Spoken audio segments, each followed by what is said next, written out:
Today in the US, an American supporting Manipur cause, and he is doing the hunger strike. So there are a lot of other people who support this and who express solidarity. They have joined.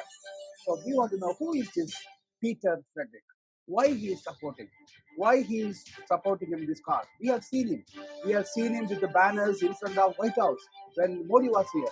When we Indians, we just hashtag Modi not welcome, go back Modi. He was there in front of White House. So we want to get to know about him. So let us welcome Peter, and from his home, he's doing his hunger fast. We are going to get to know and have a chat with him.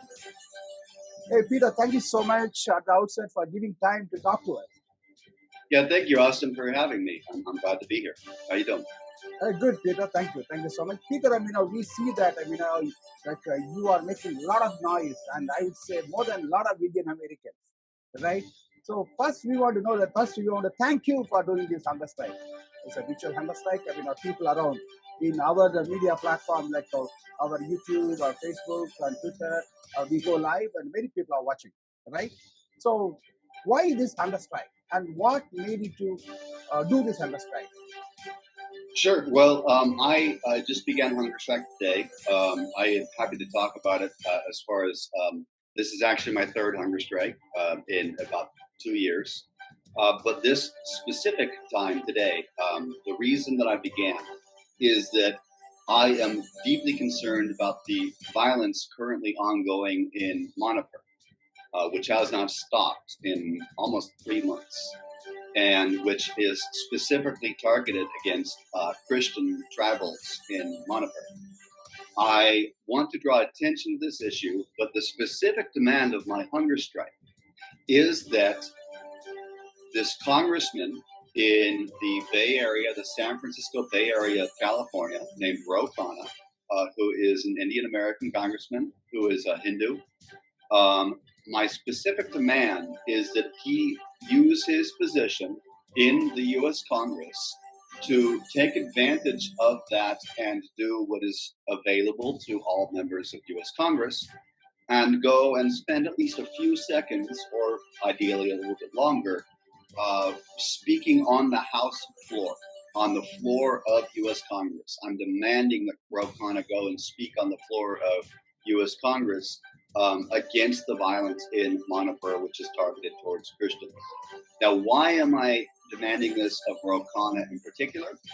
The reason is because, one, Ro Khanna is the only Indian American, the only member of the only person of Hindu faith in U.S. Congress who 4 years ago came out and made history by declaring that it is the duty, he said it is the dharma of every American politician of Hindu faith to reject Hindutva, to reject Hindu nationalism. He said that. Now, he said that 4 years ago. Now we're seeing the manifestation of Hindu nationalism in Manipur, in real life, in real time. And so that's one reason that I'm demanding this of Ro Khanna. The other reason is because for the past 1 year plus, I have been in direct communication with Congressman Ro Khanna. I have his personal cell phone number. He gave it to me. I met him last month. I met him for about an hour and a half on Capitol Hill in Washington, D.C. I met him. I met his chief of staff. And I spoke with him about what's happening in India extensively. And he's very, very, very well aware of what's happening in India. He was talking with me at the time, a month ago, about what's happening in Manipur. He's been completely silent about it.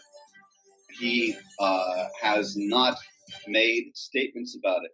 He needs to use his position as a member of U.S. Congress to go and take that time on the floor of the House of Representatives, on camera, in public, to denounce the anti-Christian violence that is currently occurring in Manipur. So because he's come out against Hindutva, and because he's the only one that has ever done so in Congress, and because I am in direct communication with him, and I hope to continue to be in communication with him directly after this, if he doesn't cut me off as I'm calling him out. But I am here to call him out and say, Ro Khanna, you need to speak out against what's happening in Manipur against tribal Christians. Oh, thank you so much, Peter. You very well explained. 4 years back, Ro Khanna, he stood against communalism, fascism, and Hindutva, right? So you believe since he stood against this 4 years back, since you are in touch with him.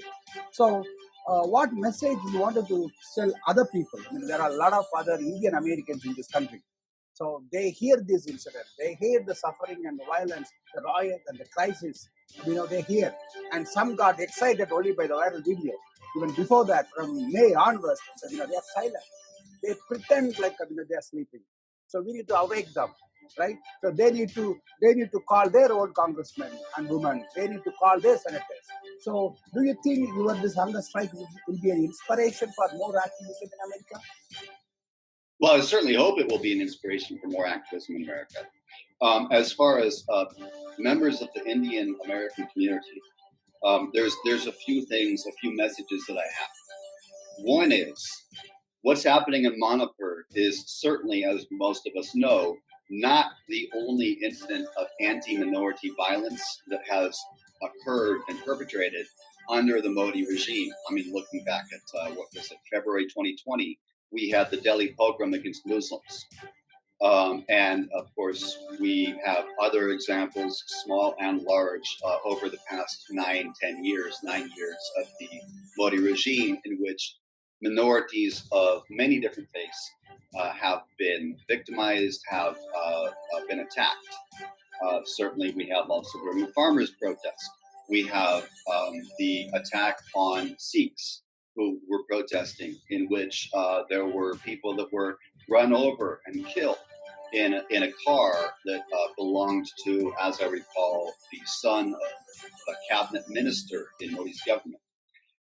And so one message is that in working and struggling on these issues, it's very important to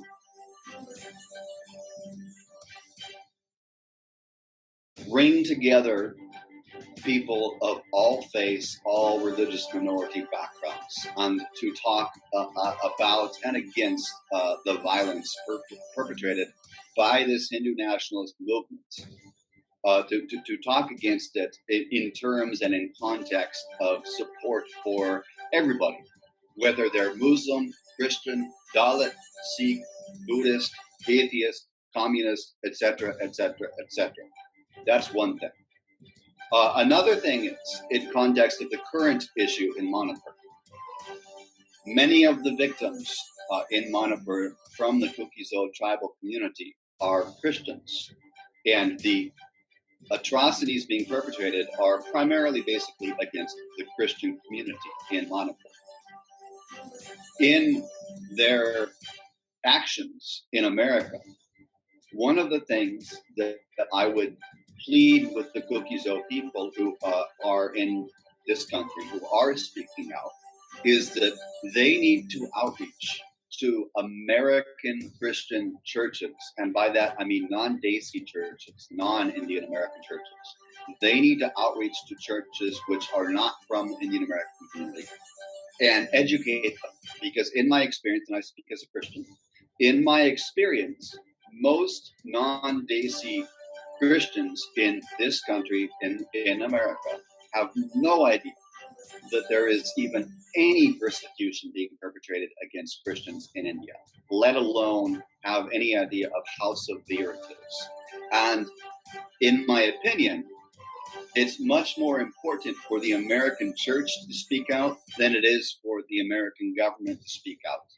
But the American church is not speaking out at all. And one of the reasons they're not doing that is partly because they don't know that Christians are being persecuted in India. So to any Kuki-Zo tribal Christians, to any Indian Christians, I would say priority number one is get in touch with non-Desi, non-Indian American Christians, Christian churches, Christian clergy, and educate them about what's happening to Christians in India and harass them until they start talking about it and praying about it. Last thing and third thing is call your representative in the U.S. Congress if you live in the U.S., or even if you don't live in the U.S., call a representative in U.S. Congress. And right now, in context of the fact that I am on hunger strike, I would say call Congressman Ro Khanna. Here's his number. Congressman Ro Khanna's number is +1 408 436 2720.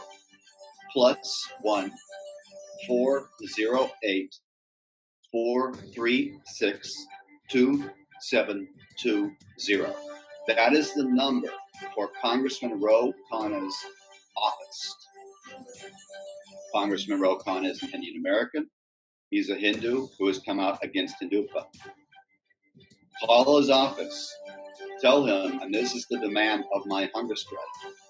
Call him, call his office. You will not get a person on the line. You will get an automated answer. Call, press number 3 to get to the voicemail. Call that number, press number 3 to get to the voicemail. And when you leave a voicemail, say, I am calling to demand that Congressman Ro Khanna speak on the House floor of Representatives against the persecution of Christians in Manipur. Call that number, press 3, go to the voicemail directly, leave a voicemail, and say, I am calling to demand that Congressman Ro Khanna speak on the floor of the House of Representatives against the ongoing attacks on Christians in Manipur.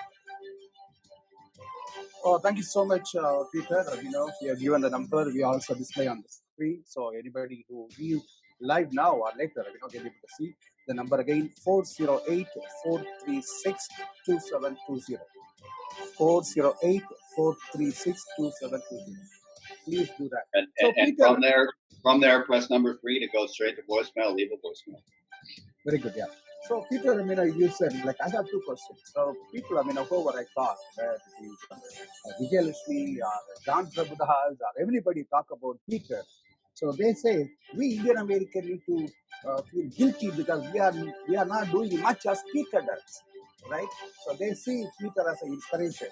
So, just to switch gear, we want to know, what made you, right, to passionate about human rights and activism?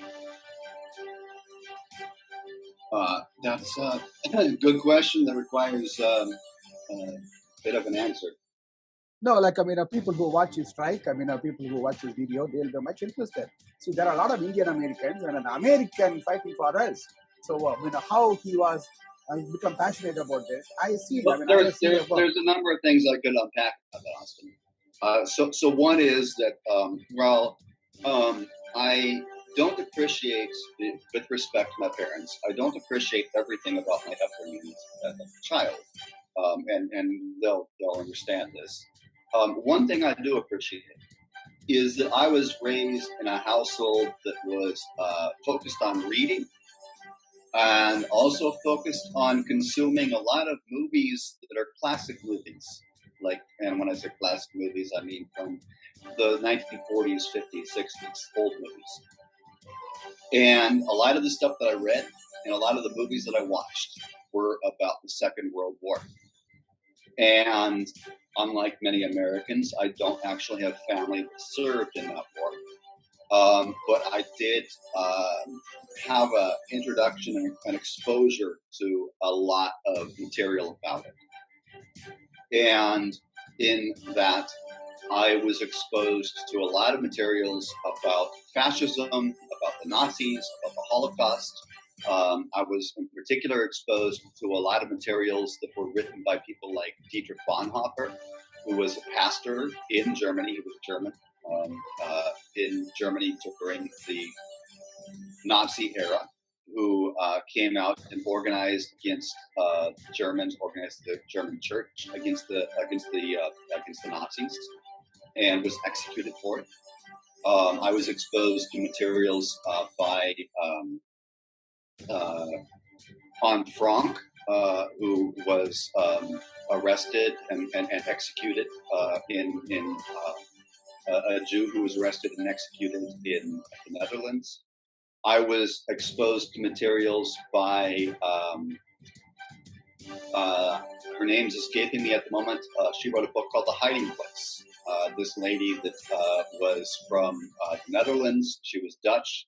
Her family, her father, she was unmarried. Her sister and her father gave refuge to a large number of Jews during the Second World War.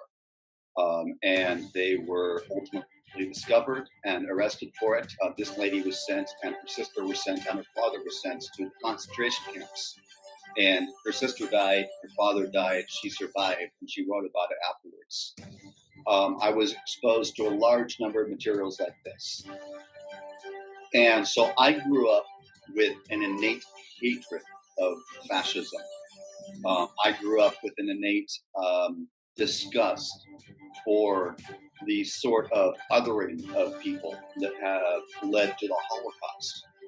And then once I was introduced to members of the Indian diaspora, and especially once I was introduced to them and then began to see the changes that were occurring in India post 2014 after Modi came to power.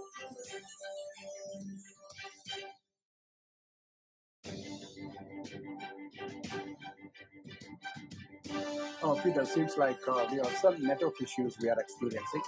Right, you are framing frozen. So, viewers, if you are watching, we are watching an interview with Peter. Peter is doing a hunger strike.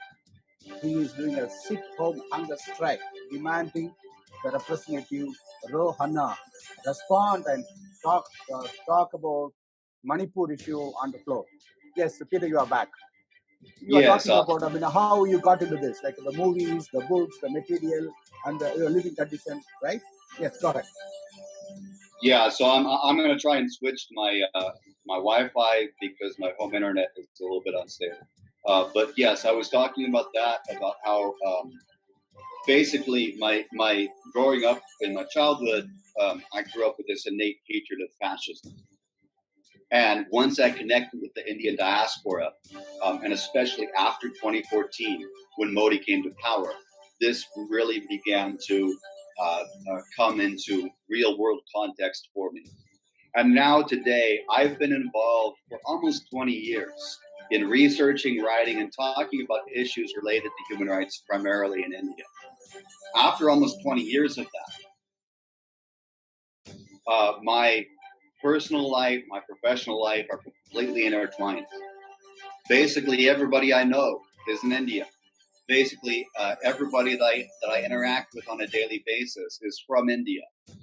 And so it has become, at this point, a deep personal passion for me to take up the cause of the people who are the people that I am most intimately connected with in my life.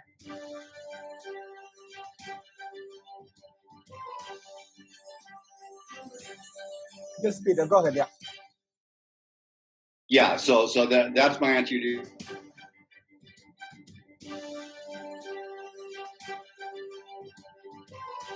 Oh, okay. Thank you, Peter. There is little disturbance on network.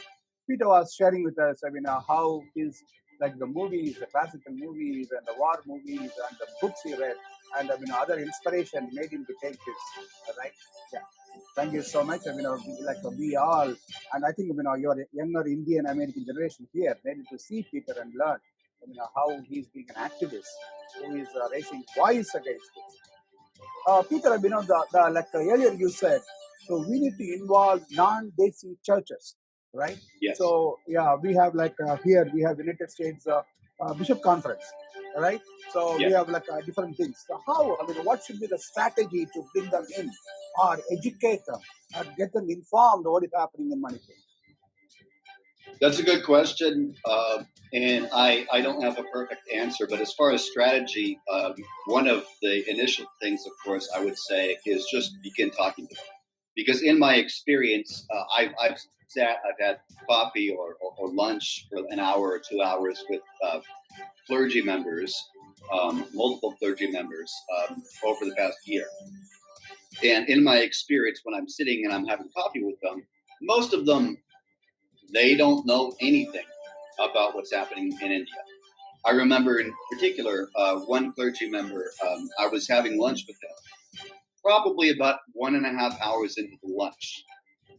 As I'm talking with him, I thought that I had already communicated the point, but he ends up asking me, finally, as he's sitting there scratching his head, he's like, so what does persecution of Christians in India look like?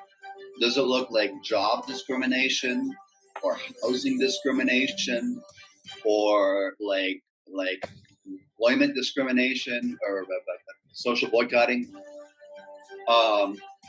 And I respond to him, I'm like, well, yeah, yes, that's part of it. But no, what it looks like is it looks like on Sunday, Christians are holding Sunday service. An armed mob, which is oftentimes accompanied by the police, shows up outside of the sanctuary. They burst into the sanctuary, they invade it. They smash up the sanctuary. They grab the clergy member and the congregants and they beat them up. And they take them, and if the cops aren't there already, they haul them down to the police station and they turn them over to the police. And the police file charges against the victims, not the perpetrators. And this clergy member that I'm sitting there having lunch with, finally a light bulb goes off in his head. And he's like, oh, like the Nazis? And I'm like, yes, exactly. Thank you, sir. Like the Nazis. It's like that. That's the type of persecution that Christians are experiencing in India right now. Yes, it's job and housing discrimination and social boycotting, but it's more than that. And so, as far as the strategy, what I would say for any Christians is that, for any Daisy Christians, is that I would bet that any non-Daisy, non-Indian Christian contacts you have, clergy, laity, whatever, they probably, unless you already talked to them about it, they probably don't know that there's any persecution happening against Christians in India right now, let alone how severe it is. So the first step in strategy is to pick up the phone, make an excuse, call them, and tell them about it. Next step, of course, would be they need to start talking about it. And beyond that, there's certainly things to discuss. But the first thing I would say is that the church in America needs to be educated, because the church in America is right now basically, by and large, completely silent about the issue of Christian persecution in India. And I will caveat this and say, for those watching, listening, Christians are not the only religious minorities being persecuted in India. But we are talking about persecution of Christians in India in this moment. The church in America doesn't know about it, and if they don't know about it, they can't pray about it. And if they don't know about it, they can't talk about it. So first thing is they need to be educated about it, and Yes. ideally they need to be told about it by Indian Christians, because that has a lot more impact. Okay, very good. So you rightly said, right? That the church here is unaware of that or being ignorant of that. So the responsibility lies in the church back in India, right? So the church back in India. So the same here, like they have a CBCI there, right? They have the Bishop Conference of India there. They have a lot of different churches. They have this federation, and there are a lot of councils. So they also need to take responsibility. Yes. So now I just wanted to add one more question. Not just Christians. So we also need to include other faith associations, or even people who don't have any faith, non-faith, because here in what do you call Ambedkar supporters and the Periyar supporters, they are all they do support kind of this social action. So how do we do them in? How do we loop them in? Yeah. Well, I mean, that's a good question. Certainly for the Indian diaspora, as far as taking action, I mean, you loop them in by you call them. If you have friends in the diaspora who are Muslims or Sikhs who are secular Hindus, who are etc., and you want to engage in some kind of an activity to draw attention to what's happening in India, the atrocities there, you call them and you invite them. You also, one way to loop them in is by beginning to talk about them. And I'm a big on affirming the importance of this, is that people of one faith who are being persecuted need and must talk about people of other faiths who are being persecuted. And actually, as a Christian, it's mandatory, it's a duty within our faith. It's a good Samaritan act for us to talk about other people who are not from our community who are being persecuted, and to care about them, to love our neighbors as ourselves. And so, in context of India, when Indian Christians are talking, they need to talk about how Muslims are also being persecuted. They need to talk about how Sikhs are also being persecuted. They need to talk about how Dalits are also being persecuted. They need to talk about how anybody, I mean, look at the case of Rahul Gandhi and his, basically criminalization of the opposition with this defamation case that he faced. They need to talk about how basically anybody who speaks out or opposes the regime in India, faith-based or not faith-based, is being persecuted. So I guess that would be what I would say is Abdullah? Yeah, go ahead. No, I mean, there was someone, if we continue. That's what I would say is the first step is for people who are talking to begin talking in context of talking about every community that's being persecuted. Okay, very good, Peter. Thank you so much. I mean, we should not just Christian alone. We also need to involve other faiths, right? And non-faith organization, association, community as well. Peter, I have seen that earlier you have been talking about your interaction with Representative Ro Khanna.